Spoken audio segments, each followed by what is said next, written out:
Welcome, everybody, to another episode of the Work the Crowd podcast. I am one of your hosts, Doug Fresh, and as always, I'm joined here with Coach Klucas. As we are recording this is Monday after the Super Bowl. We are going to be covering that for sure. Klucas is going to go over some early favorites for next year and his final QB rankings. College basketball stuff. Now that NFL is over, college basketball, NBA, full swing. The NBA trades have been absolutely nuts so far. So Hey, we're going to ask be covering and you that. shall receive. Yeah, you did mention that last episode. So before we get started, how are you doing today? Very good. Very good on the heels of what everybody calls a boring Super Bowl. You know, those are my type of games. Yeah. Listen, I'm not one to shy away from a defensive game. Okay. I know, in the second half there, it kind of finally we got a little bit of offense. But listen, I'm not the one to shy away from a defensive game. I really like an old school, just both teams playing really good defense, and it's just hard to move the ball. I'm for it. But for people to call last night a boring Super Bowl, I can understand it from a standpoint of, Seattle did end up essentially blowing them out. But I mean, for the most part, I mean, you never knew what was going to happen because, I mean, until Seattle, finally scored an offensive touchdown in the fourth quarter. You didn't really know what direction that game was going to go. It could have swung anyway at any time.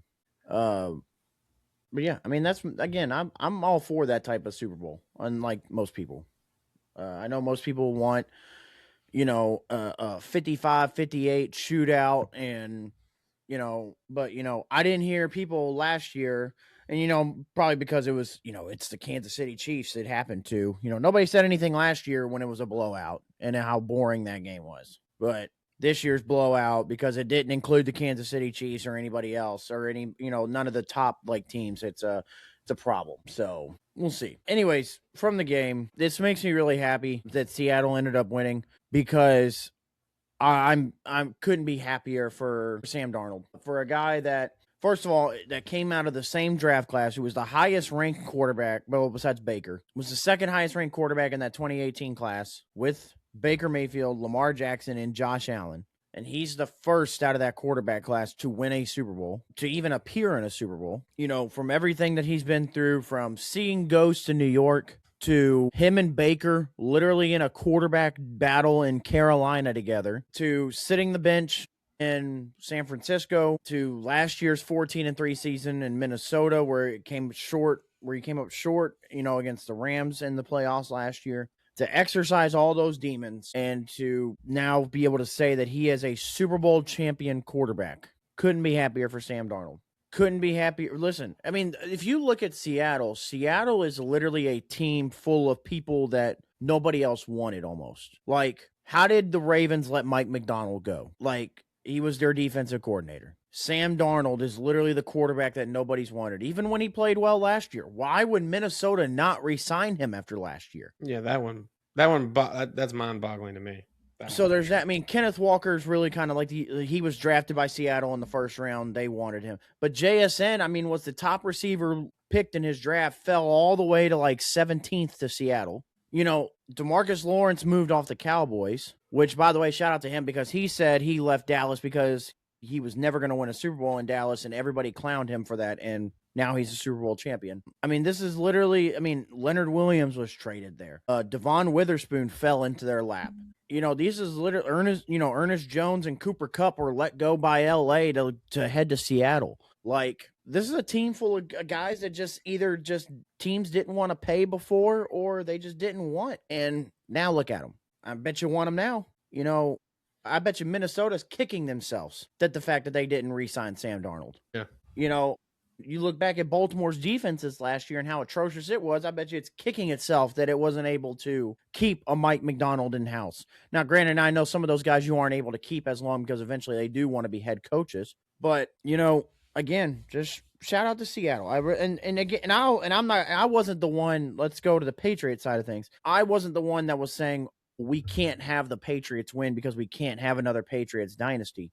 First of all, this isn't the same Patriots. This isn't Bill Belichick still. If Bill Belichick was still there, I'd understand everybody's, thing with that. if he was still the head coach. But there's no more Belichick. There's literally, outside of Josh McDaniels, Vrabel has connections to Belichick as a player, but like outside of like coaching and everything else, like there's no connections to Belichick. There's no connections to Brady. This is a whole new regime. Vrabel, Drake May, a whole new regime. This is a new look Patriots team. And I get it because they won so much in our lifetime growing up, we can't have this again. So I do kind of understand it, but it's a whole new team. Now, let Drake May go on a Tom Brady like run here. Maybe I understand here in 10 years or so us saying that like we can't have this guy winning again. But that also comes with greatness. If you're doing that, that means you're doing something right. If you got people doing that to you, you're doing something right. Look at Patrick Mahomes. Literally, this whole playoffs, people couldn't stop talking about Patrick Mahomes this playoffs, and he wasn't even in it. Every weekend on the following Monday, following a playoff round finish on Monday, all I could hear about is, oh my God, these playoffs are so good because the Chiefs aren't in it. Oh my God, even last night at your Super Bowl party, we had somebody mention, oh, we're not panning the camera every 5 seconds to Taylor Swift. We can't. Mahomes got to be doing something right. You're going out of your way to talk about him. That's the team of greatness. So in our past, 8 years, it's been the Chiefs. So that's the whole. That's why people do that. Correct. No, but that's what I'm saying. You're doing something right if you got people doing that. Yeah, Brady was the same way. And so, but for the Patriots, listen, Drake May is going to be fine. Obviously, he is a young elite quarterback in this league. Okay. Yep. Now, he played probably his best game of the playoffs. Unfortunately, it just wasn't enough. Now, he did have a terrible interception because on that one where he just threw it deep, who in the hell are you throwing it to? There's 3 Seahawks and 1 Patriot jersey down there, and he wasn't even nowhere close to the Patriot jersey. All right. But obviously, probably at that point, you're kind of we just got to make a play. Like something's got to happen. So I do get it. His left tackle, Will Campbell from LSU, was the number 4 pick last year. The biggest knock on him last year was his hand, his arm length. He has small arm length for a left tackle. And people said it will catch up to him. Well, Will Campbell in the regular season had a great regular season. Awful postseason. Everything those guys had said about him having small arms came to fruition in the playoffs. Now, granted, again, we talked about they've played phenomenal defenses these playoffs, going from the Chargers to the Texans to the Broncos and then Seattle. They went through a historic run of defenses. But Will Campbell, specifically last night, was exposed. And 14 quarterback pressures in that game came off of Will Campbell. You can't have that. I think it's good that this happens early in this young man's career. Because now if I'm Vrabel, what I do, because it's easier this way, and the Patriots actually had this happen to them before, I think you ask Will Campbell, do you want to just be an okay left tackle, or would you want to be a Pro Bowl level left guard? I think Will Campbell is going to have to move to that guard position because he is a very good offensive lineman. Let's get that straight. Tackle, just not the position for him.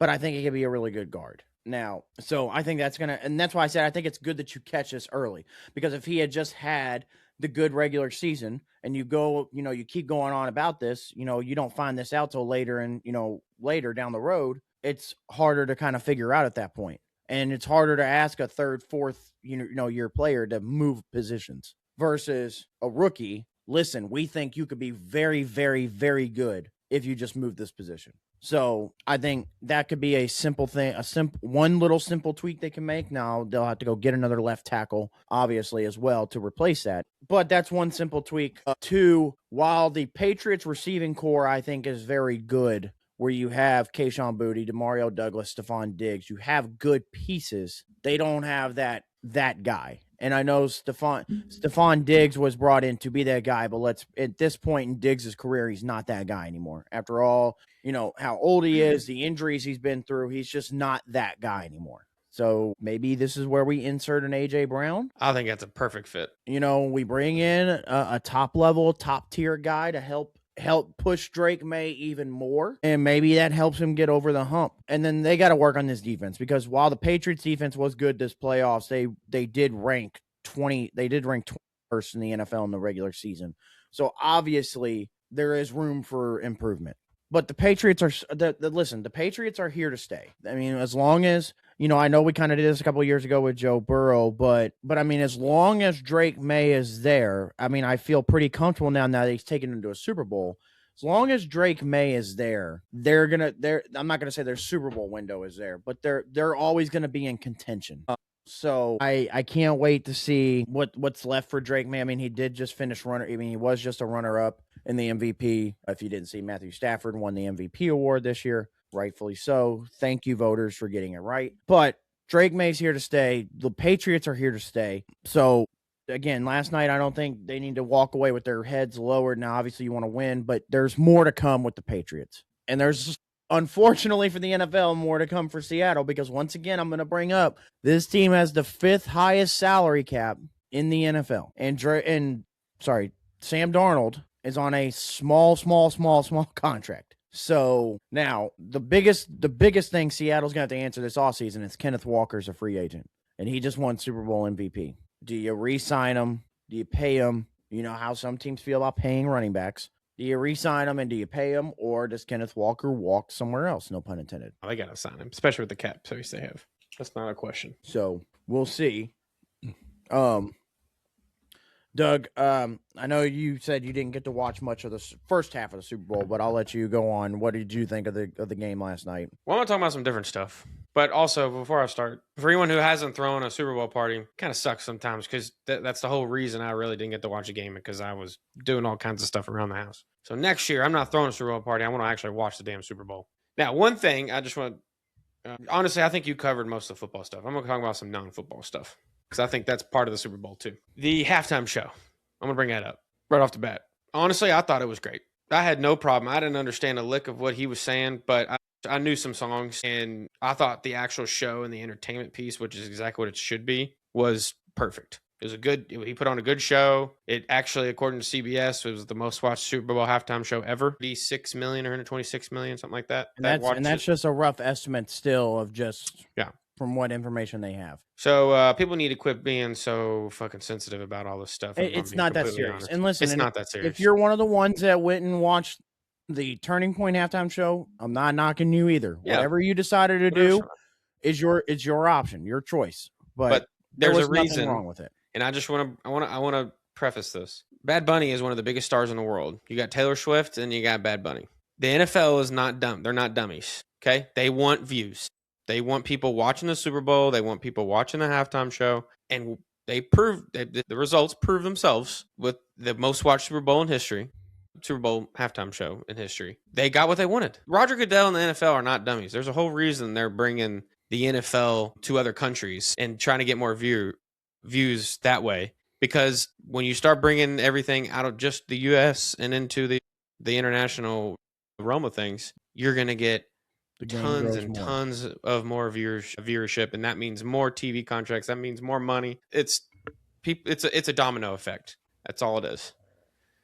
So that's Bad Bunny is a superstar in his own right, but it was benefited both sides. He got to show what he was all about to people who probably never seen him before, and which probably he doesn't care about. But also the NFL is going to make a ton of money from this domino effect of him performing at this halftime show. People need to realize that. The NFL is a business just like everything else. Also, for people who didn't know, if you watched Happy Gilmore 2, Bad Bunny is in there. He's the caddy for Happy Gilmore.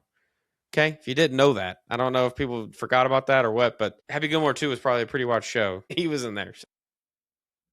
Also, I didn't understand the hate around any of it. Not everything has to be political. Just relax. And also for a lot, which also fits a lot of the NFL audience too, I'm sure. Sure, Bad Bunny has wrestled in the WWE. Okay, I didn't know that. There you go. I mean, he has arguably. Now they did the show in Puerto Rico when he had one of his matches, so it helped obviously. Makes sense. But if you go back and watch, and I'll send you a clip of it later, Doug.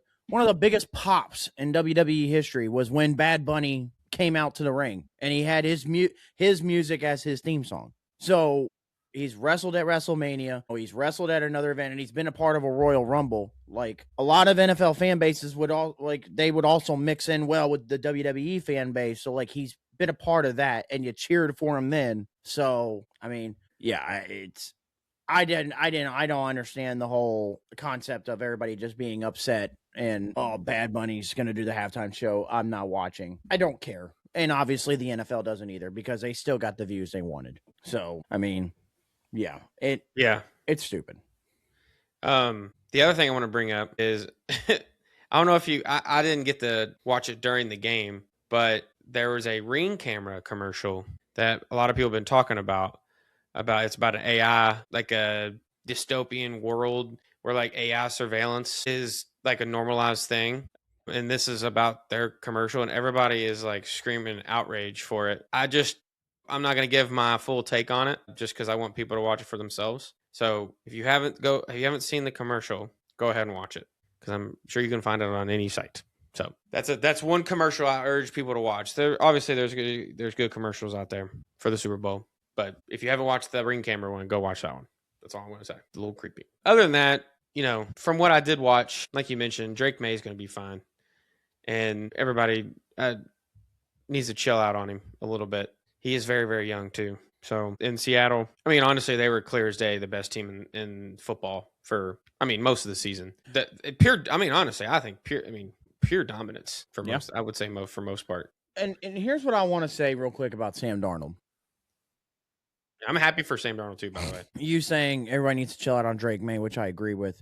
We need to talk about Sam Darnold too. Because immediately, just like every sports analyst does, I watched a little bit, last night, people talking about Sam Darnold after winning the Super Bowl, and I'm going to get into like where do we rank him amongst other quarterbacks, yada, yada, yada. So many people were saying, I'm still don't rank Sam Darnold up with everybody else because he's carried by this defense and a great offense, and he's not asked to do much, so he can't. So, we could put other people in this position to do the same thing and they would have won.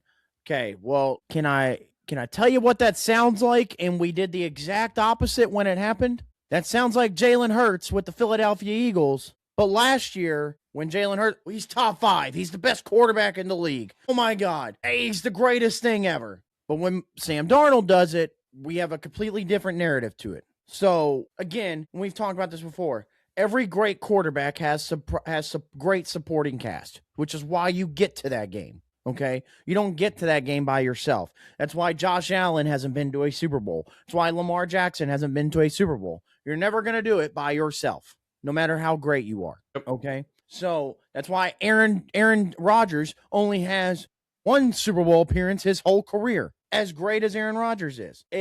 You got to have supporting cast. And guess what? If your other supporting cast, like let's just say the Seattle defense or the Philly defense, if it's is so much better than your offensive side or vice versa that you can lean on them, why wouldn't you? Why wouldn't I? If I know my defense is so good, I'm going to lean a little bit more on my defense and not take necessary shot, the risky shots downfield and put my team in bad positions. And no, we're going to play the field game. So Sam Darnold last night took his shots when he needed to take his shots. All right. He didn't turn the ball over. He didn't really throw. I mean, there was a couple egregious passes that maybe should have been picked off that didn't get picked off. But it kind of made you still go, what was that? Like, what were you seeing? But still didn't turn the ball over. And at the end of the day, did what he needed to do to win. So, but yeah, so let's get into this. Let's talk about, we did this kind of midway through the year where I showed you my quarterback rankings. I keep up with them weekly. So let's talk about them here. Let's go 32. I mean, do we need to talk more about the Raiders and Jets? I can almost erase those names and just say whoever is playing quarterback for those two teams have the worst quarterback in the NFL at this point. Is Mendoza going to be in that spot? Mendoza will eventually be a Raider. He's going to be the 32nd best quarterback. I mean, listen, I stand 10 toes down when I say rookies will stand at the bottom until they prove something in the NFL. I'm just playing.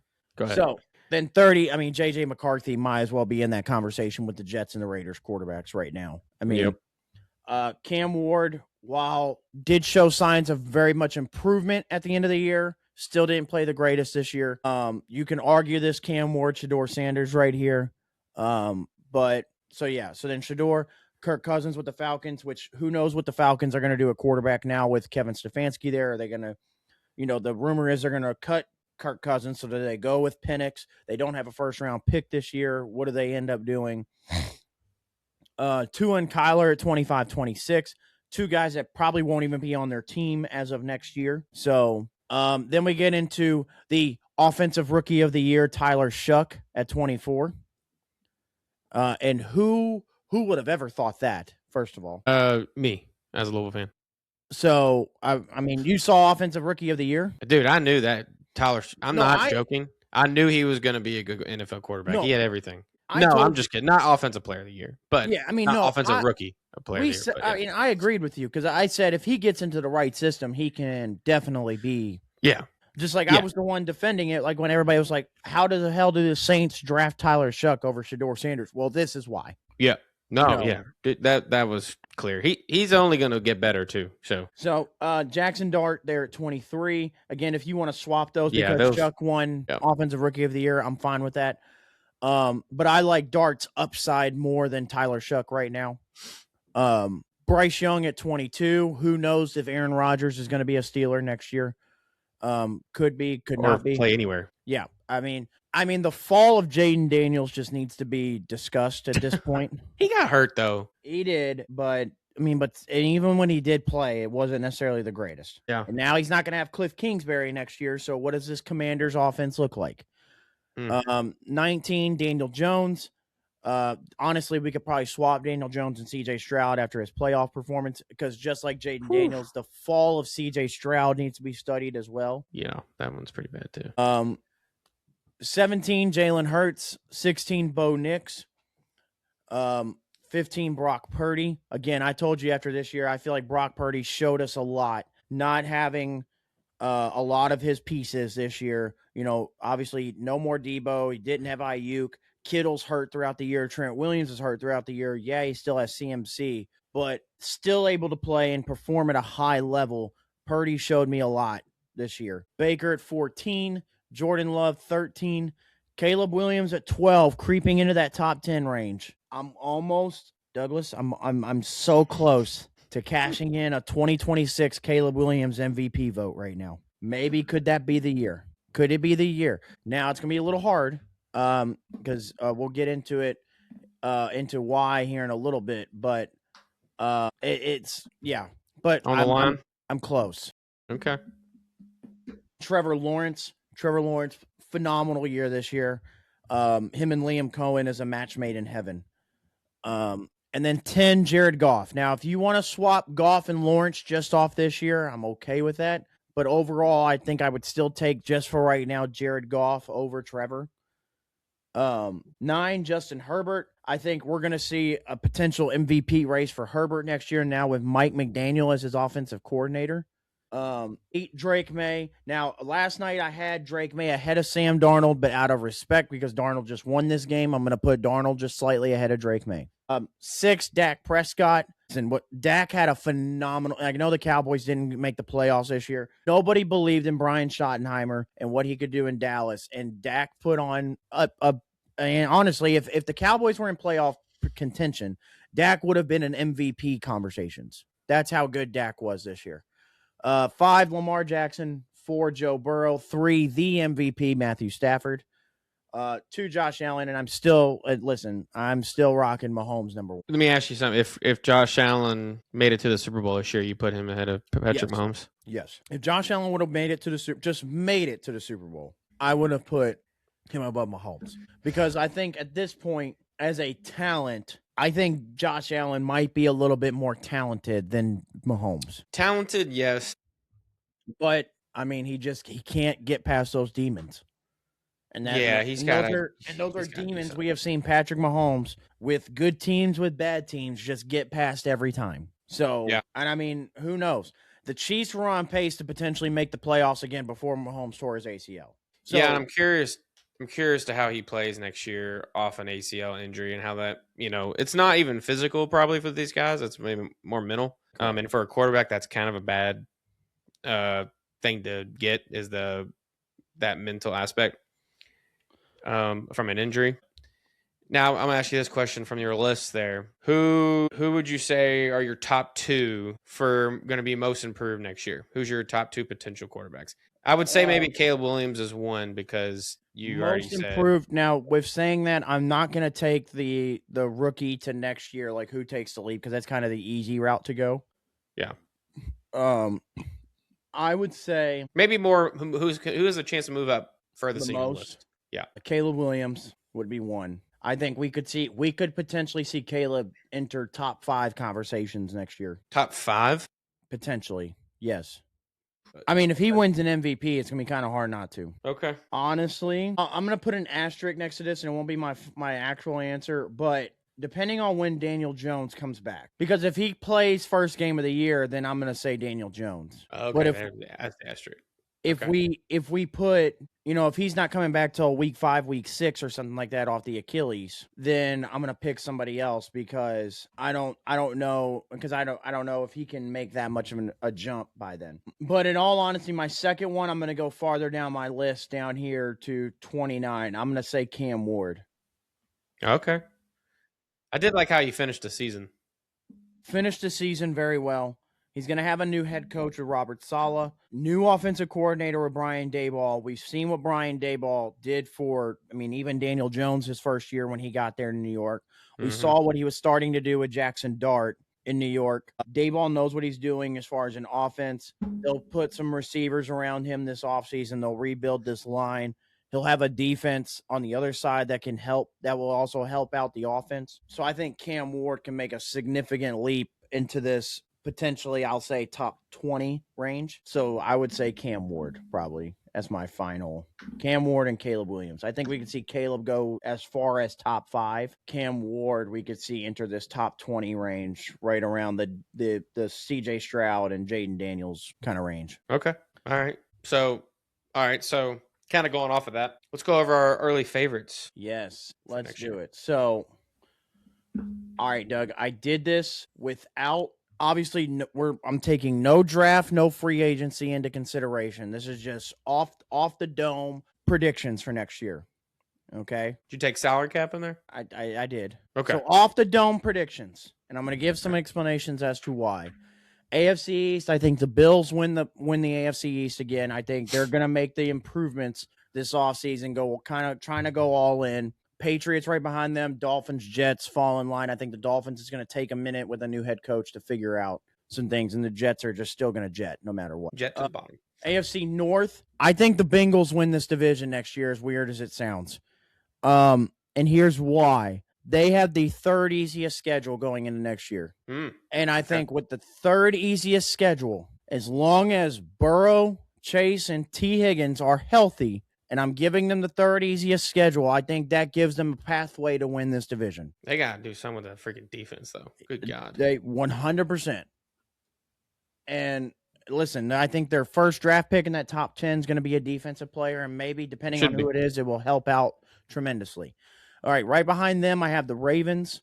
I think the Steelers. I think we're going to see the Steelers kind of fall back a little bit, depending. Now, if they get Aaron Rodgers, we could amp this up a little bit more and say they could be in contention if Rodgers comes back. But if there's no Rodgers and they're riding with, a trade quarterback or a rookie quarterback, they're going to take a step back. And then the Browns. I don't see the Browns making that big of a leap. Yeah. AFC South.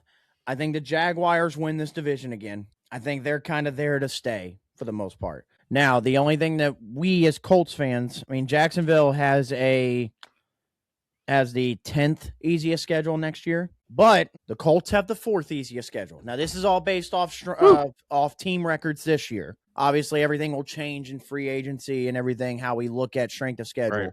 But this is just based off team record this year. Colts have the 4th easiest schedule. So we have that going for us. Texans third, and I think the Titans, it will take them some time to gel and get kind of the roster still not probably where they want it to be as of right now, obviously. But so Titans, and then AFC West. Listen, I'm going Herbert and the Chargers to win the division with Mike McDaniel as the offensive coordinator. I think that's going to be one of the more exciting offenses to watch next year. Yeah. As long as this offensive line can just be healthy for once in their life for Justin Herbert. Yeah, I think Mike McDaniel, he changes a lot. Yeah. So I like that. Now, we'll see where this Chargers defense goes with no Jesse Minter, but I'm assuming that they'll still be fine. I think Harbaugh is there. Broncos right behind them. Sean Payton, Bo Nix, year 3. They'll obviously improve, but they'll be right behind them. This is just a tough division, except for the Raiders. And the Chiefs, I think, right behind them. Again, it's not that I don't believe in the Chiefs for next year. Again, it's just a tough division. It's just unfortunate that you're playing in the same division that has now, well, Clint Kubiak is now the Raiders head coach, who's the Seattle offensive coordinator. And you also have Andy Reid, Jim Harbaugh, and Sean Payton in the same division. Nuts. So Chiefs right there at 3, and then the Raiders at 4. NFC side, I think the Eagles still win the division. I think the Cowboys can push them, but I think the Eagles win the division. Giants, I told you, the Giants are my team to double their win total from this past year. They won 4 games. I think they can win 8-9 just with John Harbaugh as their head coach to clean up a lot of the mishaps. Get everybody back healthy. Correct. Yeah. Healthy Dart, healthy Scattaboo, healthy Neighbors. Yep. And then the Commanders at 4. NFC North, the Detroit Lions, I have winning the division again. They have the 6 easiest schedule going into next year. Are returning Goff, Gibbs, Amon-Ra, J-Mo, Laporta will be healthy. They'll address the offensive line in the draft and in the offseason. I think the Lions will get back to where they were next year. Okay. Packers right behind them at 2. The Bears at 3. I want to believe so bad. That's why I've been inching on this Caleb Williams MVP thing, because I want to believe so bad. But Chicago has the hardest strength of schedule next year based off team record this year. That's going to be a little hard to overcome, I think. And if they are able to overcome it, hand the MVP trophy to Caleb Williams. All right. And the Vikings at 4 until we know what they're going to do with their quarterback situation outside of J.J. McCarthy. South, I have the New Orleans Saints winning this division next year. I'm all with Tyler Shough. I'm all with Chris Olave. I'm sure in the draft they'll find, or in free agency, they'll find a running back of the future, get rid of Kamara, free up some cap space. Saints, I'm all in on next year. Falcons right behind them with Stefanski. I think the Bucs take a step back. I didn't like what I saw towards the end of the year with the Tampa Bay Buccaneers. They started off so hot and then just fell off a cliff. Not sure if I like seeing that going forward with Tampa. And then Carolina, listen, I think it was a great feel-good story this year. There's just no way you can convince me that an 8-19 that made the playoffs is just, I can't see it getting much better going into next year. No. And they also have the 10th hardest schedule going into next year. Yeah. I mean, they can't, the teams in their division they're getting better, and they got new coaches. It's just, they ran out of time for 1 year. And then NFC West, I have the LA Rams. Stafford announced at his MVP award that he was coming back next year, which I think automatically catapults the Rams right back into the contention. Obviously, you have Puka. I believe they'll have to work out a deal with Devontae if they want to bring him back. But outside of that, a lot of their core pieces are young, still on a rookie deal. The Rams are here to stay. Seahawks right there, right behind them. Seattle going into next year actually they're like middle of the road as far as strength of schedule. Yeah, they're like right there at 17. Okay. So again, but it's just this division. When you're playing in a division that has the Rams, the Seahawks, and the 49ers, it's just a tough division. And just because you don't win your division doesn't mean you're not a good football team. Right. And then the 49ers right behind them, Cardinals. Obviously, them moving off Kyler, new coach. I think it'll take some time to figure out. So then these are my playoffs for next year. I think the Chargers sit on top of the AFC with the Rams sitting on top of the NFC, then followed by the Jaguars, Bills, Bengals, Broncos, Chiefs, Patriots. I think the Colts could slide in right there where the Patriots are. But I just, at the end of the day, I think I just trust Vrabel and Drake May a little bit more. Yeah, the only thing I don't like about the AFC side is I actually don't think Kansas City makes playoffs again. I think they do. Because I know I said I wasn't going to I think they're going to get back. Mahomes has got something to play for. I think Kelsey's going to come back next year. Not making the playoffs this year is going to kind of light a fire in them. I'm telling you, I think Kansas City makes it back next year. I don't see it. On the NFC side, Rams, Lions, Eagles, Saints, then your wild card teams, Seahawks, Niners, and then Packers. I would say as of right now, the early favorite, and it's the betting odd favorite too. I think the Rams are the early betting on favorite to win the Super Bowl next year. Stafford's got his MVP. It might be his last season. I think he's going to try to go out with a bang. So I think the Rams would be my early betting favorite to be the Super Bowl, to be the champion going into next year. With the Chargers not far behind them. So yeah. Okay. NFC side looked good to me. NFC side was tough because I did want to throw Bears. Well, I looked at the Bears. I looked at the Cowboys as well. Cowboys, it's their year. It's always their year. But yeah, we'll see. But yeah, though I would say the Rams would be probably obviously betting favorite, yes, because they are. But I would say the Rams would be my favorite going into next year. It's just something with the Chargers. I know it's Herbert playoffs. Don't fall for it. I get it.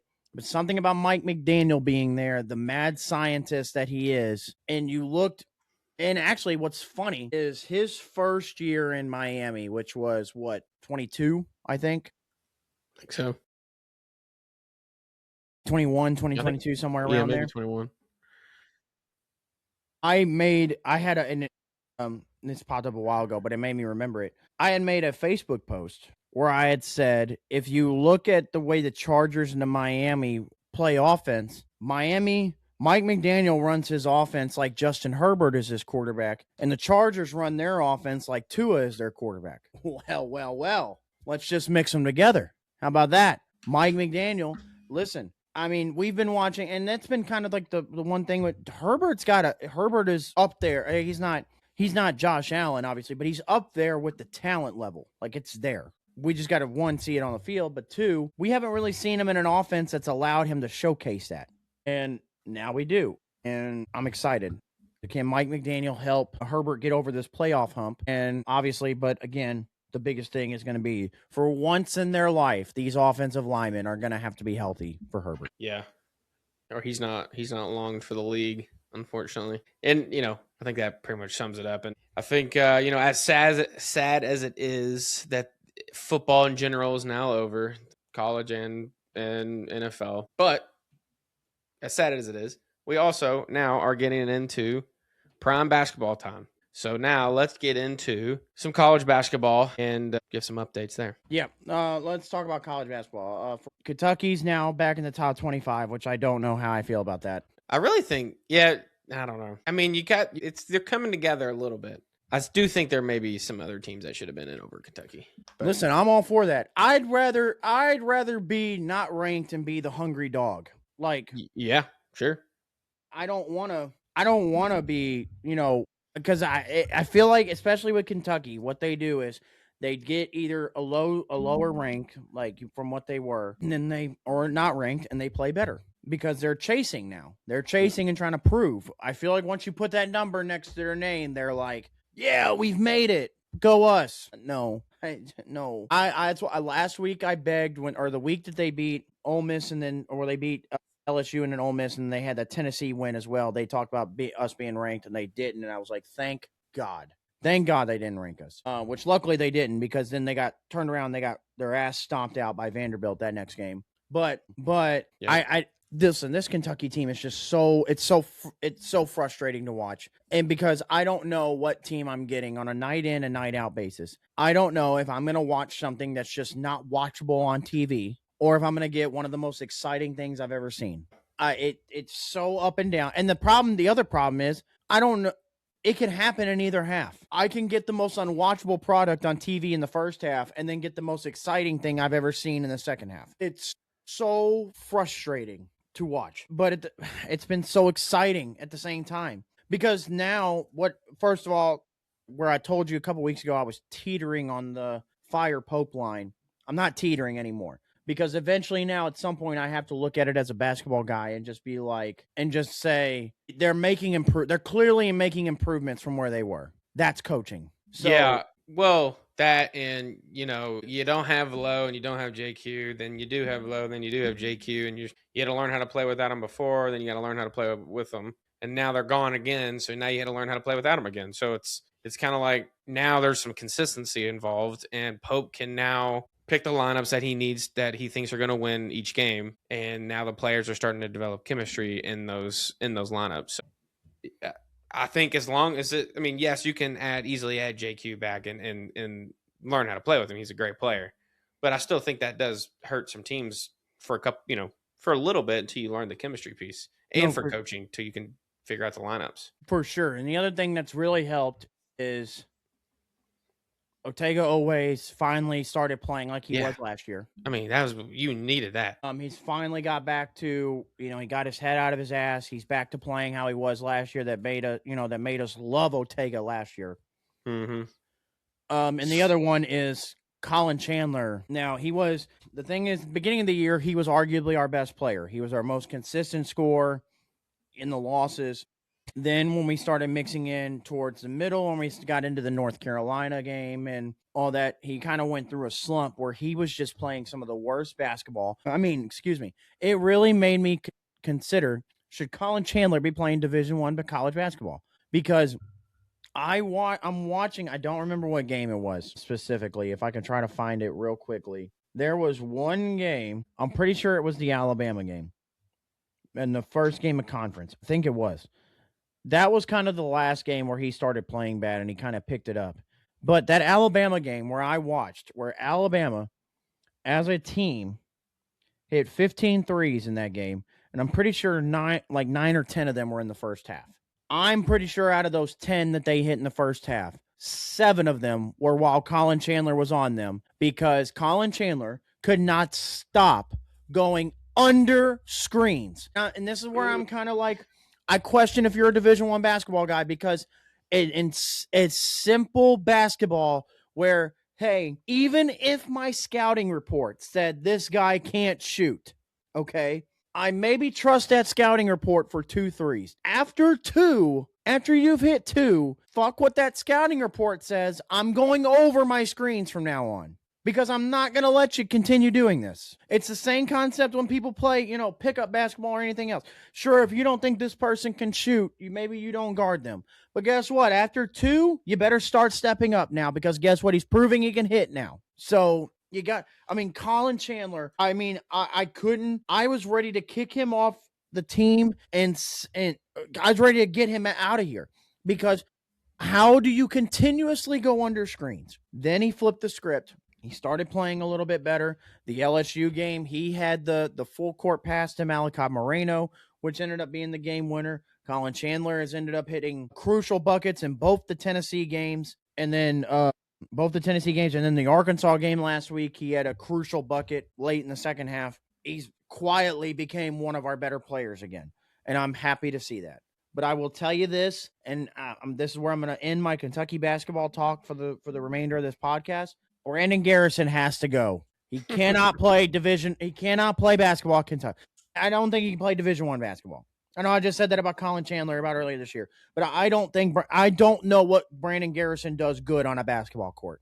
You can't name me one. The only good that he has is that if you look at Brandon Garrison's track record since he was a freshman at Oklahoma State, he hasn't lost a game in games he got technical fouls.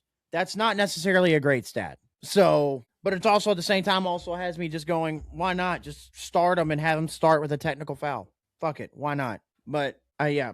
So, all right, I'm done with my Kentucky rant. Let's talk about the rest of college basketball. Well, actually, let's go here. Doug, you had a week to marinate on the Louisville thing. Did you see any kind of improvement this past week? The starting slow is still bothering the shit out of me. And Louisville plays here in about 45 minutes. They play NC State, who's actually a pretty good team. A team that I actually think should have been ranked as well. Can't start slow against these good teams and expect to keep battling your way back. Now, I think now since Mikael Brown has been back in the starting lineup a few games, I think team chemistry is bigger than anything. The players are now starting to learn how to play with him in the lineup, and Pat Kelsey and coaching staff is now figuring out which lineups to throw out there. Now, I think that's the second best piece that came out of that's been happening so far for Louisville. The first best piece is the rise of Kenai Ruths. I said this before the season started. He was our difference maker. If he can make a big jump into his sophomore year, which he has this year, he's put on weight. The only thing he can't do right now is shoot the basketball at a consistent level. If he finds out how to shoot basketball at a consistent level, Kenai Ruths is an NBA player. easily. And he's given us, I think he's had now 2 double-doubles since he's in the last few games. Exactly what we needed. Kason Pryor is now playing at a decent level. Louisville is now a deep team, and we're clicking right at the right time. So today's game against NC State is going to be your tell to see if all this can come to fruition a little bit. Duke, the game against Duke, I'm counting that as a fluke. Duke's really good as is. Again, Kenai Ruth, I don't think he played in that game very much. But Pat Kelsey, I still think needs to quit being so analytical and go off field of basketball based on how he's coaching a little bit more than what he has been. But again, as long as these players are staying healthy and they're continuing to keep improving, like Ruth's and Pryor, we're going to be just fine, and we're going to be a dangerous team come March. I promise you that. Well, yeah. Also, real quick, one last thing. Shooting slumps. Conwell and Brown have both really been in shooting slumps in the past few games, and we're still winning games. That's huge because other players are stepping up and we're winning different ways. So slumps only last for so long. Once we get these shooting slumps off our backs a little bit, that's another thing that's going to make us dangerous. Anyways, all right, let's go.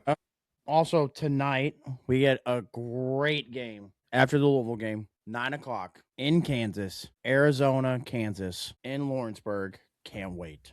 Darren Peterson, it's gonna be great for Kansas, but if Darren Peterson keeps having cramps and he's only playing a half, makes it less exciting.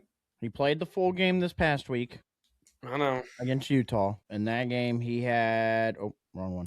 He did have 14 points, played 33 minutes, which Kansas had a well-rounded effort in that one. Flory Badunga at 17 and 10. Trey White, former Louisville guy, 16 and 6. So big game against Arizona, and then Kansas will also play Iowa State later this week. But Arizona, I think we talked about this before. Their next stretch of games to end the year. They're at Kansas tonight. Saturday, they're at home against number 16 Texas Tech.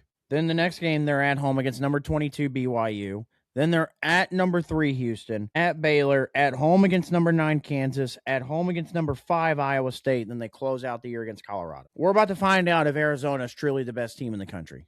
Because I will say, if they walk away from this stretch of games with only, I'll even go as far as 2 losses. If they walk out of this stretch of game with only 2 losses, they're clearly the best team in the country. So, and then one other note real quick before we move on, or 2 things real quick. One, that's a real quick point. Kentucky, Florida played this weekend in the Swamp at Florida. Winner of this game holds sole possession of number 1 in the SEC. I just want everybody to think about that for a second. That Kentucky is in contention for number 1 in the SEC. So I think that's really why they rank Kentucky, is because they want Kentucky to be ranked playing Florida this weekend. 2, North Carolina Duke this past weekend. I got a couple things about this. 1, awesome game.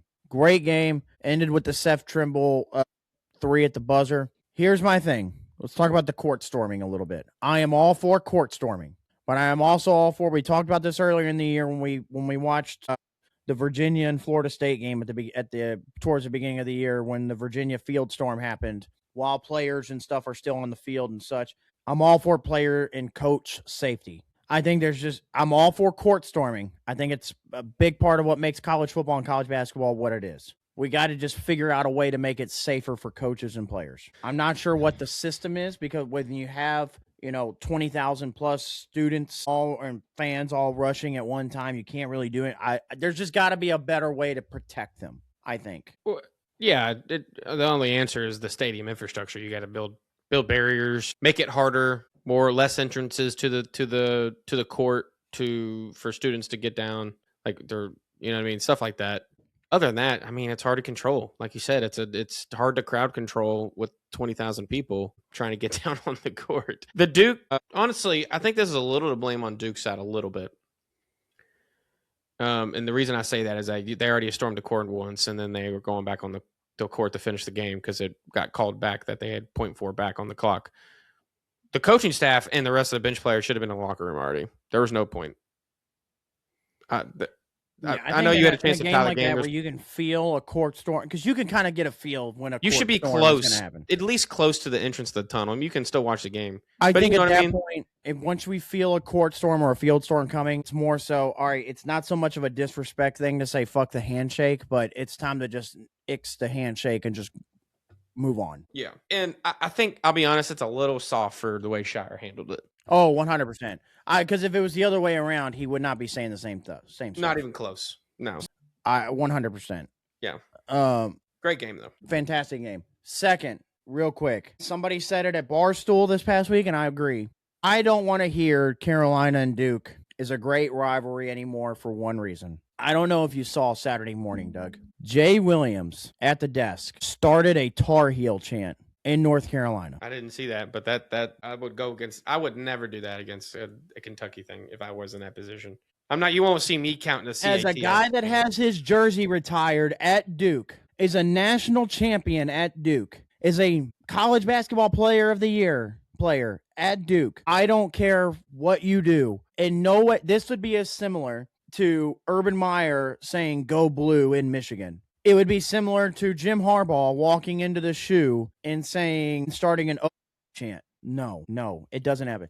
Just like, and I put blame on the North Carolina fans as well, because in no way do you let a Dookie start that chant and then you do the chant right behind him.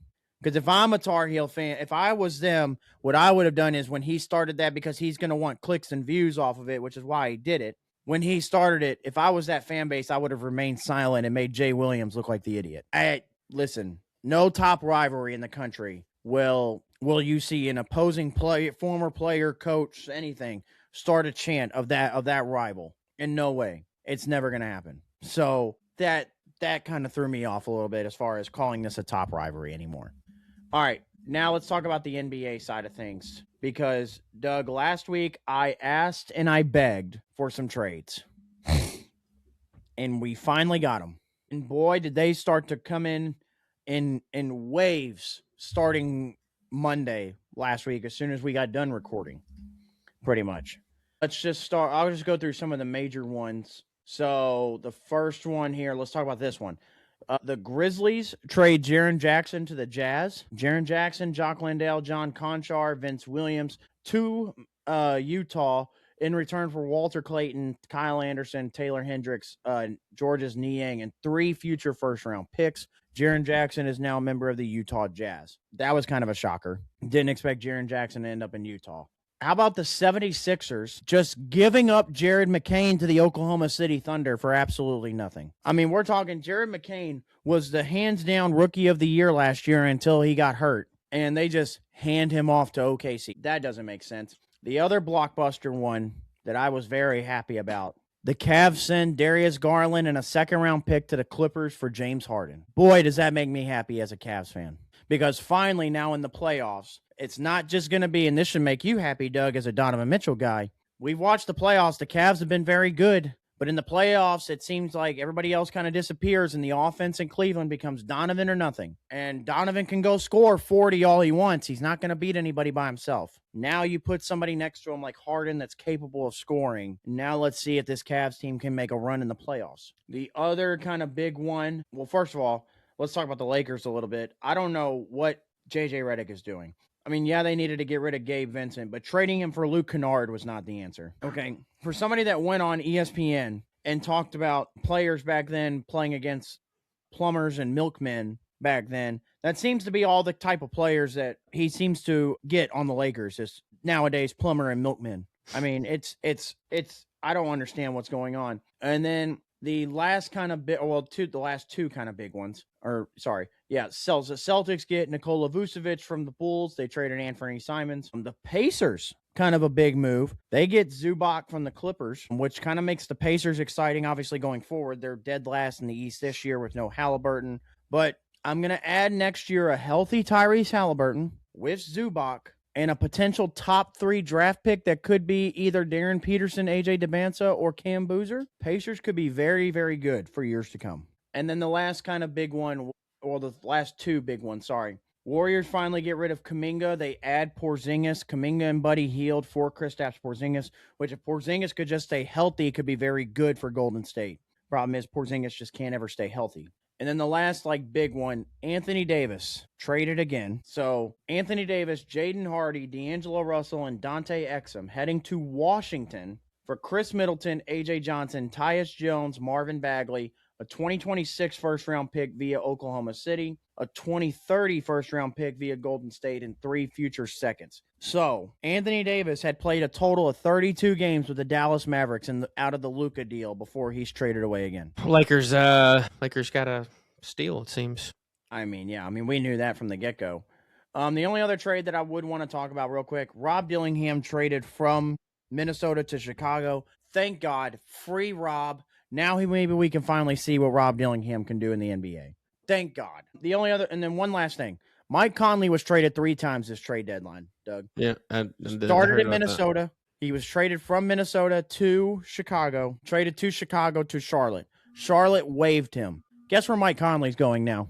Back to Minnesota. So, seemed like a good deal for Minnesota. I mean, yeah. I mean, listen, and I said, people were like, well, why would Minnesota do that when they traded him in the first place? Well, they didn't want to get rid of Mike Conley, the player. They wanted to get rid of Mike Conley, just his contract he was making. So now you get off his contract. Somebody else is going to pay him because they waived him. And now you get him back for even cheaper. I mean, Minnesota just somehow finessed everybody out of that deal. But we're about to enter All-Star break this upcoming weekend. And then this is when the NBA kind of heats up after the All-Star break. We get into the play. We get starting to get closer to the playoffs with this playoff race. So NBA coming around now. Obviously, college basketball coming around with the last couple games before conference tournament and then the NCAA tournament. So exciting times for basketball. Now that football is over, it's all about basketball. Yeah, and now baseball's creeping up too. Yeah, baseball's right around the corner. Just never-ending cycle. Pitchers and catchers, I believe, report either today or tomorrow. There you go. Never-ending sports cycle, people. That's why we do this. All right, well, I think that does it for this episode. Like, comment, subscribe if you liked. If you didn't like us, shout out to Seattle one more time. The Seattle Seahawks, your 2026-2025 season Super Bowl champions. So, yeah, congrats to Sam Darnold on shutting the haters up. And the next QB Bob Does Sports match is going to be electric. I can't wait for that. Again, out of that group, for Sam Darnold to be the one to win the Super Bowl is kind of wild. All right, guys. Well, we'll see you in the next one.